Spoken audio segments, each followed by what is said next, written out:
श्री गोपाळ कृष्ण भगवान की जय। लीळा नंबर 506। हिरण्यपुरीत उपाध्ये बंधूचा उपहार स्वीकार। उपाध्याच्या आईने आपल्या मुलांना म्हटले, गावातील सर्वांनी सर्वज्ञांना उपहार केला, आम्ही मात्र उपहार केलाच नाही। तरी तुम्ही आताच जाऊन सर्वज्ञांना उपहारासाठी विनंती करा। तेव्हा नागदेव उपाध्ये म्हणाले, आई तू जानोलाच का सांगत नाही? जानो नागदेव उपाध्याला म्हणाले, स्वतः का सांगत नाही? असे एकमेकांशी बोलत बोलत दोघेही सर्वज्ञांना विनंती करायला आले। सर्वज्ञांना सकाळचा पूजा वसर झाल्यानंतर सर्वज्ञ अंगणात उभे राहून सदरा टोपरे घालत होते।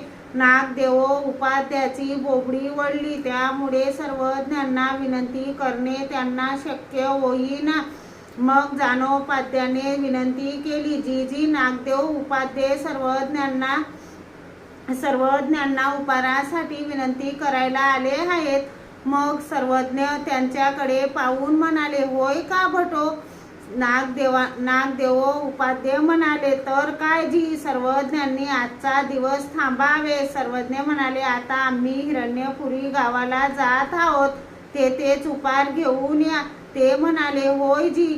तसेच सर्वज्ञ हिरण्यपुरी गावाला गेले। गोवर्धनाच्या मंदिराच्या सभा मंडपात आसन झाले, तेव्हा ते उपहार घेऊन आले। बाईसा सर्वज्ञांचे श्रीचरण शाडन करू लागली। त्यावेळी सर्वज्ञ म्हणाले, बाई थांबा, आमचे यजमान करतील। मग नागदेव उपाध्यांनी सर्वज्ञांचे श्रीचरण शाडन केले, सर्वज्ञांना पूजा वसर केला, ताट केले। सर्वज्ञ म्हणाले, बाई यांनाही वाढा। तेव्हा नागदेव उपाध्ये म्हणाले, माझ्याकडून आईला तुळशी व्हायची आहे।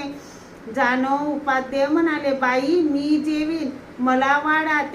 त्याला वाढले। मग सर्वज्ञांचे जेवण झाले, गुन्हा केला, विडा घेतला, नंतर भांडी आणली होती ती ते घेऊन गेले। श्री गोपाळ कृष्ण भगवान की जय।